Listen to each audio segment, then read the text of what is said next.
Frankie De Jong being linked to Manchester United for a reunion with Eric Ten Hag. Barcelona, a club that are looking to sell.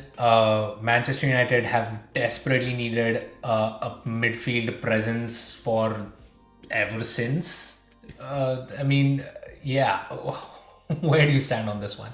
I think Frankie De Jong is going to be the next Pogba, wherein they scapegoat him as to being the reason why they're not doing anything and why they didn't buy a defensive midfielder because they have yet not addressed the elephant in the room or the giraffe in the room or whatever animal in this planet you want to call in the room.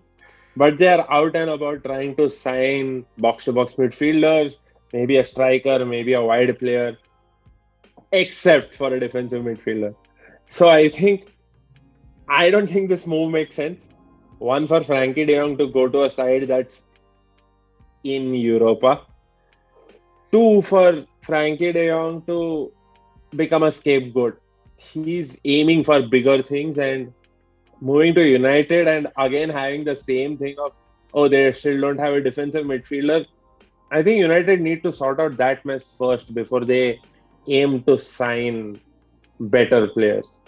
Yeah, I mean, maybe there's an argument that Eric Ten Hag doesn't really need like an out and out defensive midfielder and stuff. Or maybe some people are confused that Frankie De Jong This can be a isn't the defensive midfielder, Eredivisie. which again, Yeah. it's not. He's not a defensive midfielder by any stretch of the imagination. No chance. No chance. And splashing about 80, I mean, that's what Barcelona want is close to 85 million euros for him, which he's an amazing player. I mean, I don't want him to leave Barcelona.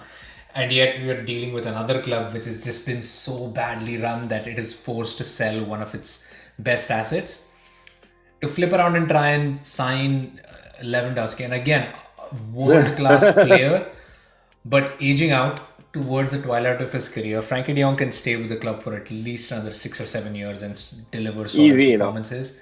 Lewandowski, maybe two, maybe three. Three at the most. And again, they already have strikers, they already have attacking options in that. They haven't yet been able to. Wait. Let me guess. They signed a number 14. They signed a number 14 from Arsenal. It's ridiculous the way the club is being run, and they still can't even register Christian Eriksen and Franck Kessie that they have already signed on a pre-contract, but they still can't register them because of the wage caps and the transfer budget issues. So I do not understand how they are hoping to make this work, and I just feel bad for Frankie De I'll Jong and tell the you whole how. I'll thing. tell you how. They've opened up Camp Nou for weddings. So maybe 100,000 weddings in 3 months is going to fund that transfer. But seriously, I just feel really bad for Frankie De Jong because he clearly doesn't want to go to United. He's wanted to play for Barcelona for his entire life. This is his dream club, as he has said multiple number of times. And yet, at this position, even though Xavi wants him there, he's basically going to be forced to go to a Europa League club and play in a stadium that he doesn't want, go away from beautiful Barcelona weather to And very then crappy and then Manchester you'll weather. have pundits like Roy Keane and Gary Neville talking about passion, about how they don't understand the United way, how the player does not know what the culture is, yada yada yada. Because I see I see signing for Manchester United as one to deal with all of these critics who've been bang average for a whole lot of time, but shepherded by a wonderful manager in Alex Ferguson. And these people are out there just for blood. So United put an $85 million signing on Frankie De Jong. And if he accepts that, he's going to be on the radar for everyone. One bad performance is going to be hell for him. And you know how the English media loves to hype up certain players. They'll hype him up, and then push him off of the top floor. Yeah, So does and a player need that? I don't think so. yeah, and we have seen, despite him technically coming from La Liga at this point, he's a Dutch import by for all intents and purposes. That's where he's had most of his football, and they haven't done so well in the Premier League. I mean, not a lot of La Liga players have also come here and done that well. in the Premier League, at least in recent history, not that I can honestly recall.